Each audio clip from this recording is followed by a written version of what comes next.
And I'm gonna tell you, some owner operators may look at that as excessive. Like I Sure. said, a regular PM would be 330 every couple months, but I've had a transmission issue that cost me 4,500. I've had Right. several issues that were 18, 1900. So you get a couple of those in a quarter. Welcome to This Week in Trucking, where we showcase serious trucking professionals and share real numbers about their businesses so that you can know what it takes to do well in this industry.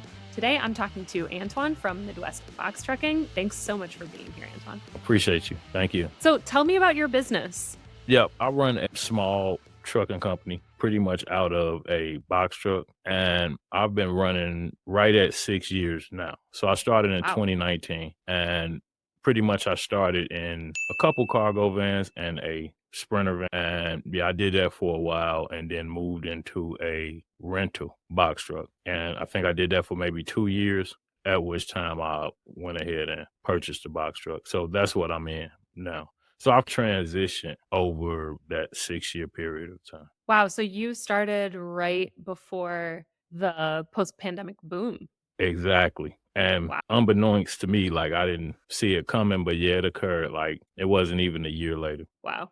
Yeah. That's wild. So how many trucks are you're just running one truck today then? Yeah. Right now I'm running one truck. Like I said, it was a time where I had three smaller cargo vans I see. and a sprinter van. And it was a time also where I had two rental trucks, but I've scaled back since then, just the difficulties in hiring and retaining drivers. Like I've been through that process as well. I think I've had 8 employees total. Oh, wow. And yeah, some were loaders and others were actual drivers. But yeah, that was another process in itself and just difficult to say the least. Yeah, no kidding. I'll circle back to that. I wanna get into Mhm. kind of the meat of it just to see where your business is at. It sounds like you have quite a bit of experience with this, so you probably track your numbers pretty carefully, I would imagine. Yes, yeah, you want to be tracking them as closely, and it can become a task at times, especially being an owner operator in the truck and so forth. But yeah, I definitely try to stay on numbers weekly. Yeah. Alright, so let's take a look at the numbers. So we use Trucker Calculator. It's a neat platform. It's just exactly what an owner operator might need. So I wanna jump in to the numbers because that's really what I think most people come on here to see, just Right. to see what's normal. People love the idea of easy money, but I'm sure you know that in trucking there is no such thing. No, and I've talked about that myself, but yeah, I think a lot of people do, as you say, look at these trucking companies as get rich quick schemes. And yeah, it's nothing of the sort. It's a whole lot more that comes with it outside of. I tell people, I know the money matters. That can't be like the number one thing. It has to be some other driving Right. force for you to want to run a trucking company. Otherwise, I don't think. Otherwise, you wouldn't pick trucking. Exactly. So let's talk about those numbers for your business. You said that you track them on a weekly basis. Yes. Let's start out with the total number of days. How many days a week do you work? On average, 4 to 6, but it varies. Sometimes a little bit less, a little Sure. bit more. So we could base it off maybe 5 days. 5 would be Yep. sounds like it's about the average. What about Right. how many miles do you run In a in week, a week? I run approximately 2,000 miles, Okay. give or take. Once again, I'm regional, so I'm in Illinois. I go to Michigan, Indiana, Wisconsin, and the outskirts, if you will. Yeah. On average, how much do you gross in a week? So just total amount paid for all loads in those 5 days. I would say about on average, let's go with 3,500. I was Okay. gonna say 38, and that's average. Sure. Oftentimes you can make well above that, but once again, yeah, just Yeah, you average. wanna yeah, in averaging it out, that is really key here. So this is on Mhm. average. There might be some weeks where you work 2 days and make $800. There might be Exactly. some weeks where you work 6 days and make $8,000. Right. It just depends on what contracts you have Mhm. access to, what loads, how lucky you get on the load Mhm. board, right? Like it Yep. is we are talking on average here. You said that you own your truck. Have you paid it off yet or you're still No, paying I'm it off? financing. Sorry Okay. to correct myself. Yep, I'm financing. Yep. How much is your monthly payment? Yeah, it's 1,400 a month, Okay. How much did you buy your truck for? 50,000, and that Okay. includes a warranty as well. So we were coming off of, because it was a point and period where it was 80, 90,000 for a used box truck, which is Yeah. pretty crazy. When But did you buy it? I bought mine's July of 23, so almost 2 years ago. Wow. So you got a good deal then, because Yeah, it was box a trucks pretty weren't good cheap deal. then. No, they were, like I said, they were coming down, but you could still Okay. find them for 70 or 80 easily when Wow. I bought mine. Did you have to fly out somewhere to get it, or did you buy it locally? Yes, I flew to Pennsylvania, and I had a series of options. I was looking at one in Ohio. I bought through Penske. So on their website, it's an abundance of trucks. And depending on which truck you choose, it'll take you to somewhere here in the US. So they have them from California all the way over to Virginia and Sure. places like that. So. And so you found it on the Penske website. Did you consider any other sources? I know some people find trucks all kinds of places, right? eBay and Facebook. And yeah, I looked at Ryder and I kind of went off just to feel from when I went in and I talked to different representatives. But yeah, I ended up going with Penske. But yeah, I looked at Ryder. I looked a little online because I thought we're going with something substantially older because I got a 2017 Freightliner. Got it. And I thought about going with a 2004 Freightliner, which is substantially older, but a lot more cost effective. So I decided I wanted to go newer just because a lot of the brokers have guidelines pertaining to the year of truck they'll Vintage use. truck, A lot of sure. them are 22 or newer, I believe. So that was something I was considering.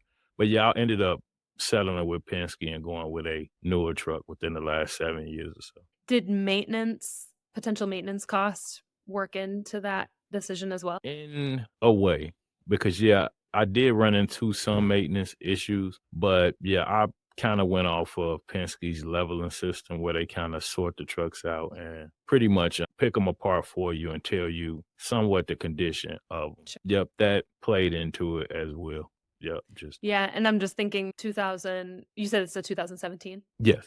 Yeah, you could get any year from 2005 2000 to 2017, but if you're going with a 20-year-old truck, that's gonna have a lot more maintenance. It's cost Right. effective up front, but Yep. then how long is it gonna last and how much maintenance do you have to put in? See, you think a lot like me because I've talked about that as well. Initially, a 7, 8 grand for one of Right. those, maybe a '02, '04 Freightliner.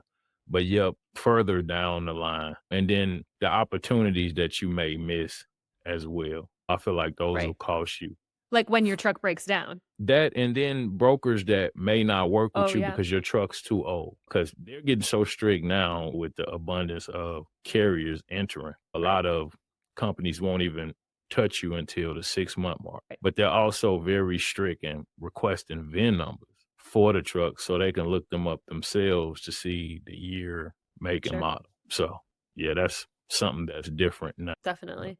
And with fuel regulations, Yep. that's not such a big deal in the Midwest yet. No. We'll see. And Midwest is usually one of the slower regions to get on board with stuff like that. Yep. But if you're Yep. out west, you have to make sure that your truck is going to comply with any state Exactly. fuel Yeah, that be regulations. strict on the Yeah, emissions, out in especially like California. California Yeah. and so forth. So, yep, yeah, absolutely right. It's trucks that are completely not usable in some of the western states due to regulations, and oftentimes you could find trucks cheaper over in that region. You'll see a lot of Mm, individuals fly over to California to sure. purchase box trucks at a cheaper rate than Because they what you can't would use them find. out there anymore.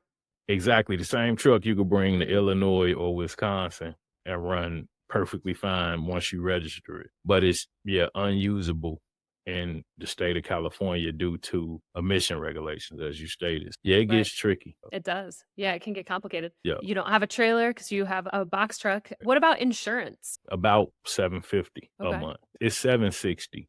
That's pretty great, is it not?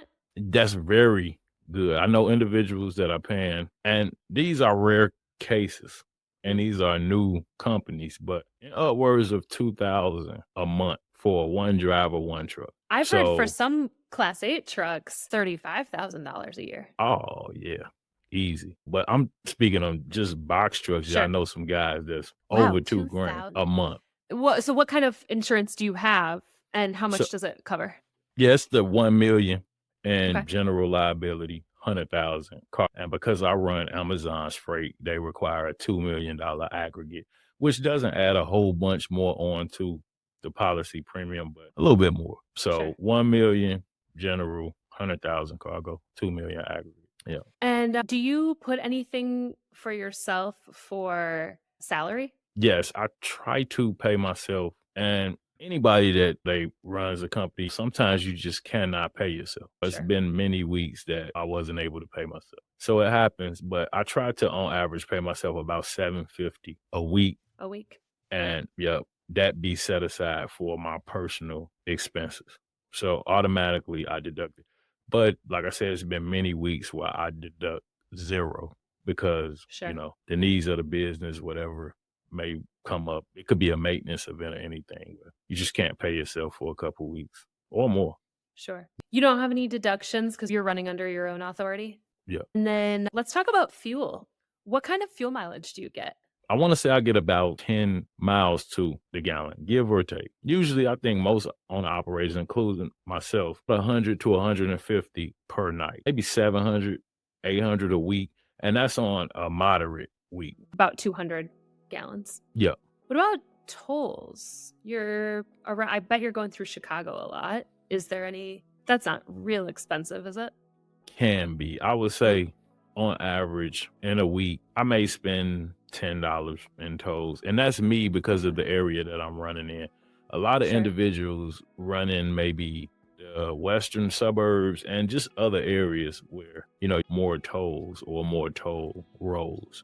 I also sometimes will run up towards Kenosha, Wisconsin from Illinois. And depending on which route you take, that direction, it can cost you. But normally I don't spend a lot in toll. A lot of weeks that will be zero. So tell me about maintenance. Would you set aside something every week, or do you just have a general amount that you usually spend? I normally don't set aside anything per week. I just prepare for it long term wise. So it's in the account, but I don't Got have it. a separate account for. I just pay myself. The rest I use for whatever the business needs are, and then I just save the rest.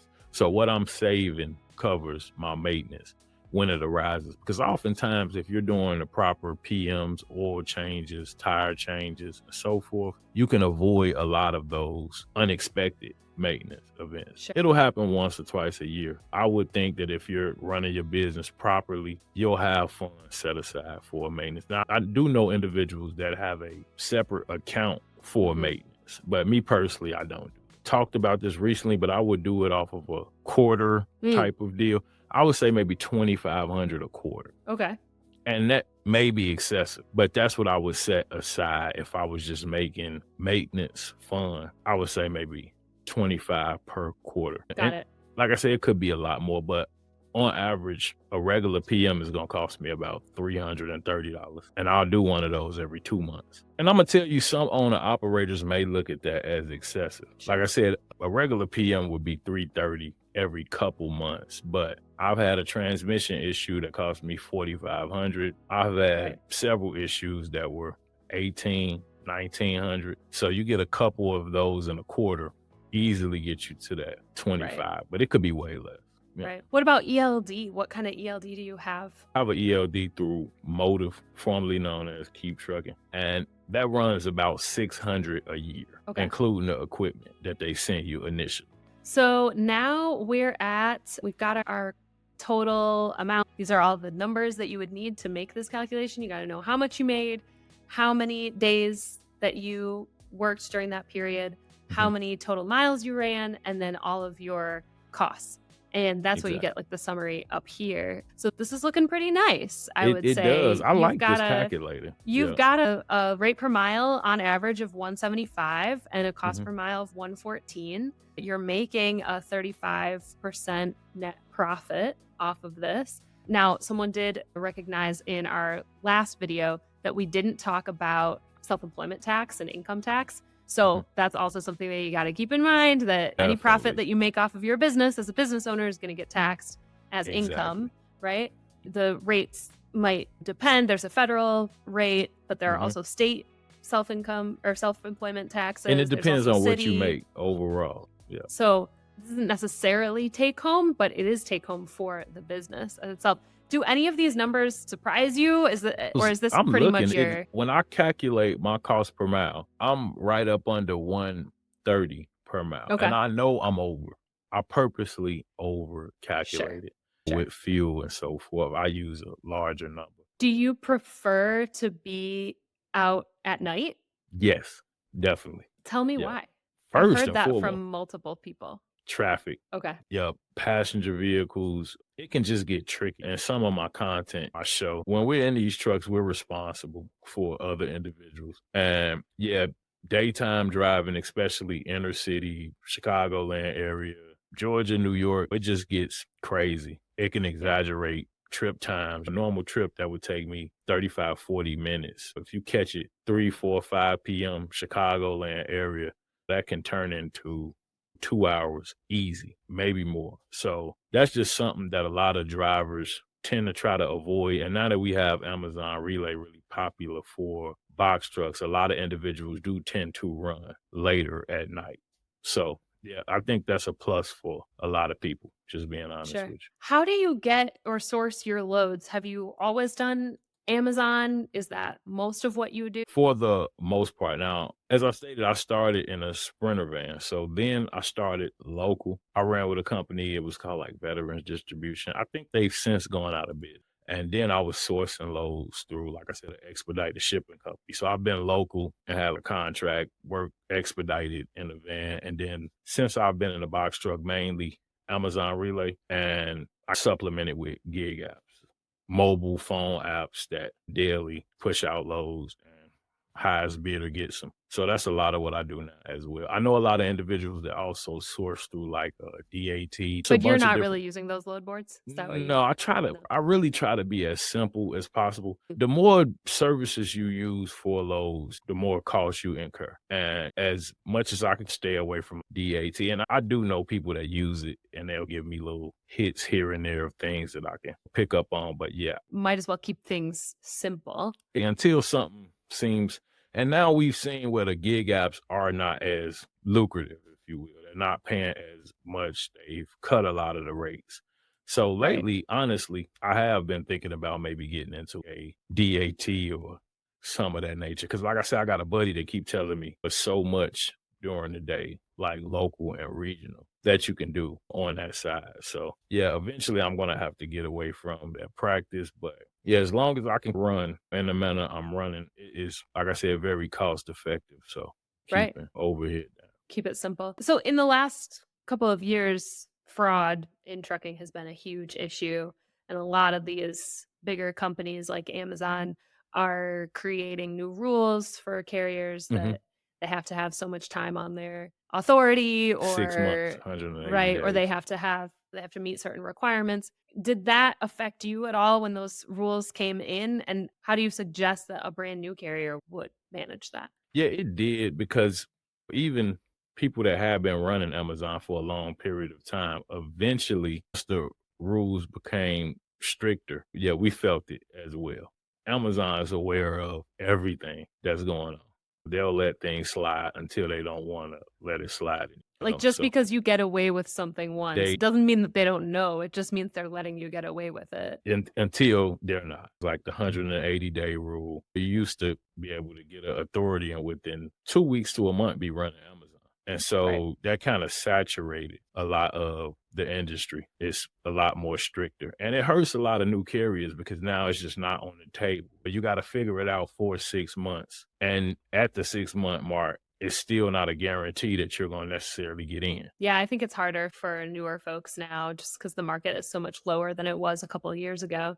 Yeah. How did you survive the sort of downfall of the market in the last couple of years? Rates were really high, really hmm great in end of 2020, 2021, 2022. It was still okay. And then it started to fall off a cliff at the end of 2022. How did you manage that change? I think one of the things that helped me was that I moved over into box trucking because we talked about the cargo vans. But when I moved into box trucking, I started in a rental and overhead in a rental, even though it was much more easy to get by 2, 3 years ago. You could survive in a rental. Now you really have to have some type of strategy and a Right. skill set. Some people do it, but very few. rental wise.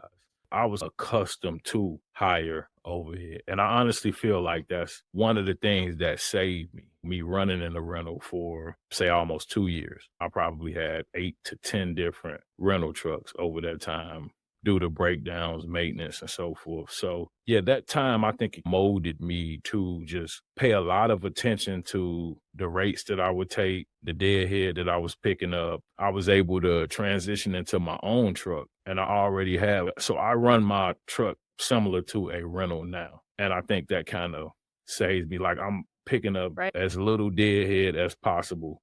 I'm watching my weekly miles, constantly tracking numbers, and it can get tedious, but it's just something that you have to do. And I think individuals that aren't in rentals, they run a lot more loosely pertaining to numbers, and that can come back to bite you later on down the line. Right, so you're operating with the mindset of a really high truck rental Exactly. payment every month, Yeah. and so you have that you're running a tight ship because you trained yourself in that mindset. Yeah, I got a buddy, he'll tell me you could take that rate because you're in your own truck as opposed to, but I tell him the same thing. I still look at rates as if I'm in a rental. You'll see a lot of individuals that don't have anything left over to pay themselves or don't have money to set aside for like maintenance and things of that nature. So, all of that kind of plays in. Yeah. Absolutely. Yeah.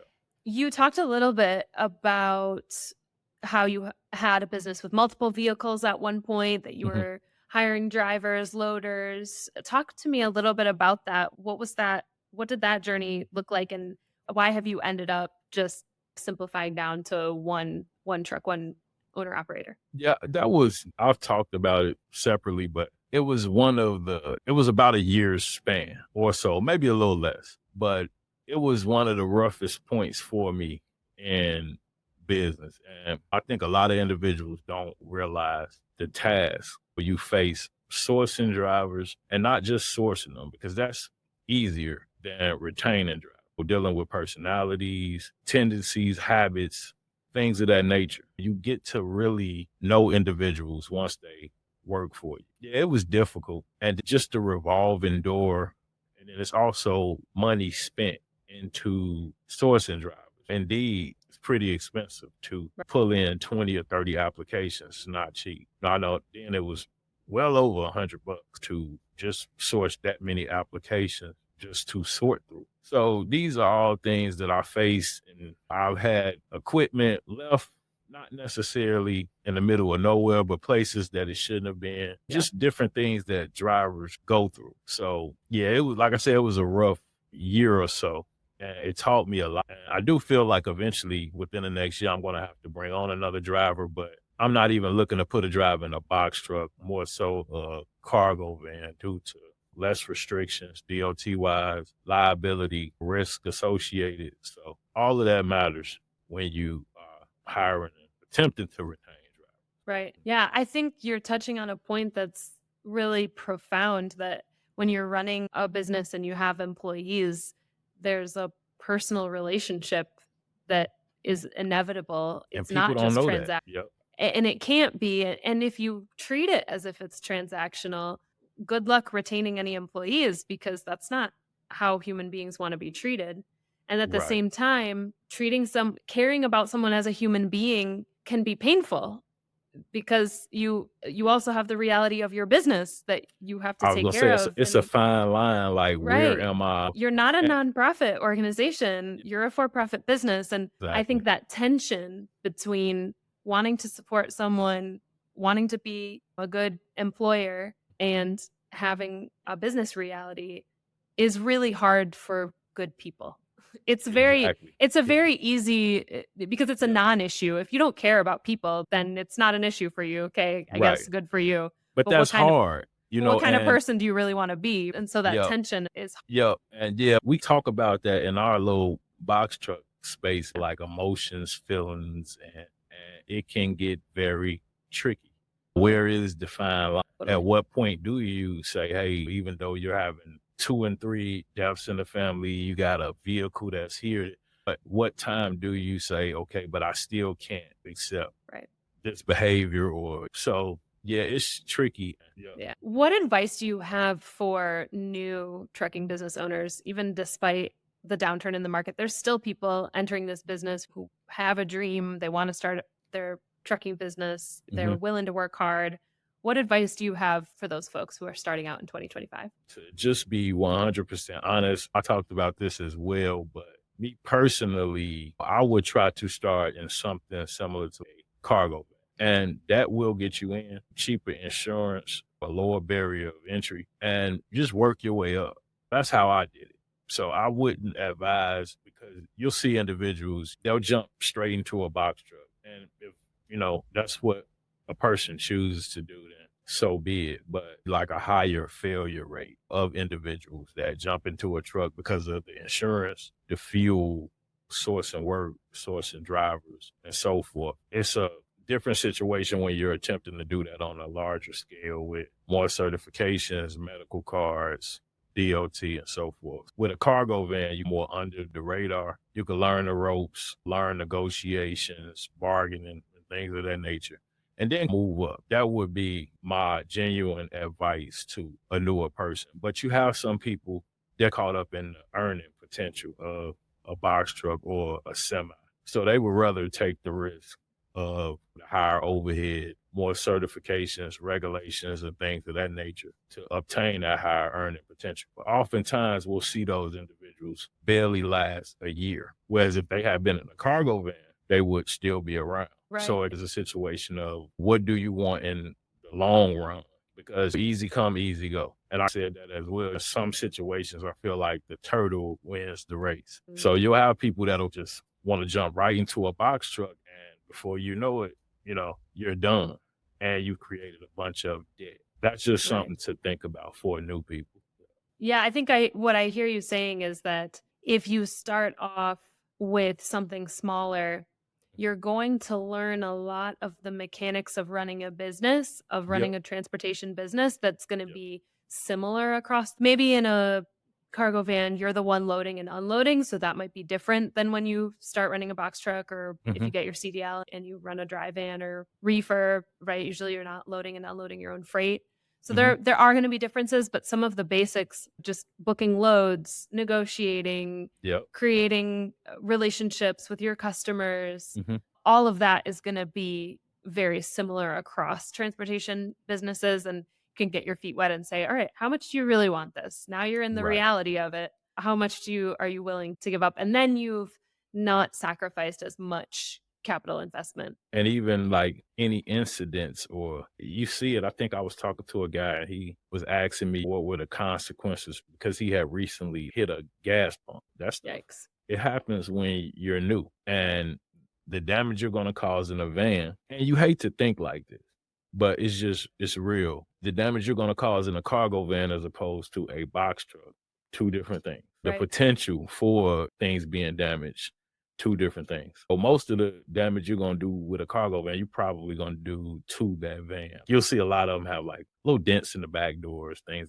With a box truck, you're knocking over poles, you're tearing down gutters, you can destroy or damage a bridge. And all of this is like Right. big DOT issue. So you get a Right, or driver out put you out of business, and quickly. that's not the worst case scenario, God forbid. In a The bigger the vehicle, the bigger risk to human life. Exactly. Exactly. Yeah. 100%. Yeah. That's a great point. Something we didn't talk about was compliance, but you just touched on it.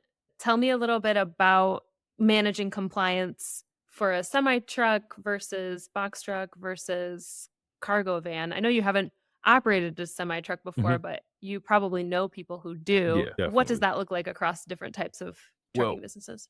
with the semis, they have a different setup due to them having a sleeper. A lot of box trucks have a makeshift sleeper, if you will. And you do have a lot of box trucks that do run with a ELD. But we also have a 16-hour rule where if you're starting and ending in the same place, you can run like a log of just drive time, start location, end location, and so forth. In the semi, you almost definitely gonna be operating exclusively with an ELD, which is a little more time consuming. It takes a little more knowledge too, and not a bunch, but you have to learn how to use it, how to input your hours, when to take breaks, log on and off. They also have split sleeper bursts where you can do 7 hours off, go back on duty as opposed to the 10-hour downtime. Because I know semis that they'll utilize that as well. But yeah, in the bigger trucks, they have a sleeper. And they're, like I said, usually going to be operating exclusively with an ELD. To be honest, box trucks is probably half and half.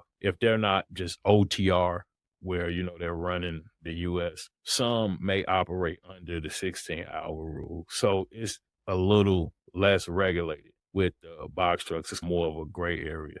And then a cargo van does not have to use a ELD at all. So they don't have to log hours as of now. So once again, in the cargo van, it's a lot more loose than even in the box truck. So that's why I say it's better to start there because once again, regulations, certifications, and things of that nature, I've talked about like in a box truck, you need like a UCR or a United Carrier registration. You don't need that in a cargo van. You don't need a medical card, which we get an examination every 2 years. I got one coming up. So yeah, that's something you don't need in a cargo van as well.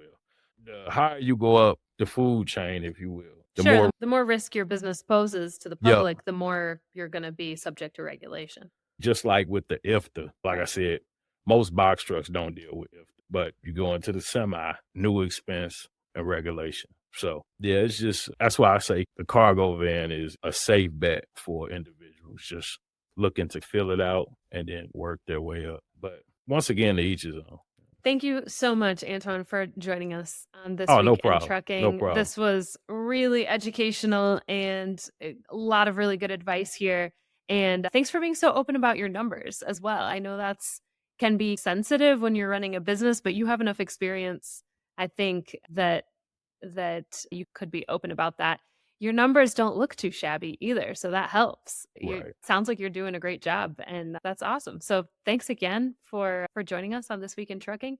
If you liked this episode, this conversation with Midwest Box Trucking, please follow Midwest Box Trucking on YouTube. We'll link his channel in the description below. And also, if you're not already subscribed to This Week in Trucking, go ahead and like this video, hit subscribe so that you never miss out on another interview with trucking professionals. Thanks again, Antoine. And I appreciate you for having